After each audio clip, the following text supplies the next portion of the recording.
Finally મિત્રો આપણે ઘણા દિવસથી મેરડીમાં આવો કરતા હતા, તો ફાઇનલી મિત્રો આજે આપણે આવી ગયા છીએ વઢોરાનું તમને બતાવું. ઘણા દિવસથી આવું કરતા પણ ત્યાં માતાજીનો હુકમ થાય ત્યારે આવી એકવી, તો બધા દર્શન કરીને કોમેન્ટમાં જય મેરડીમાં લખી નાખો. આખું મંદિર છે જો પાછળની સાઈડ, આપણે બહુ સારું મંદિર છે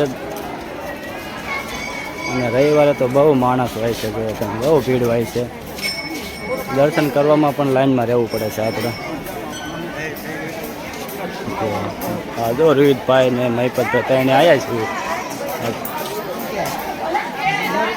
જો તમે પરિચય દીધો છે માણસ. આ વાવ છે જે આપણે કેવી નકટી વાવની મેલડીમાં કે નહીં, આ વાવ છે પણ અત્યારે બધે જાડી આડી આવી ગઈ છે અને આડી દઈ દીધી છે, કારણ કે કાંઈક હશે આનું આડું અવરું રહી છે. જો રોહિતભાઈ શ્રીફળ ખોલે છે પણ તૂટતું છે ને શ્રીફળ વધારે છે. અને અહીંયા એક નિયમ છે કે પરસાદી ઘીરે ન લઈ જવાય, એવું અહીંયા ગેટ બારી પણ નથી કદાચી.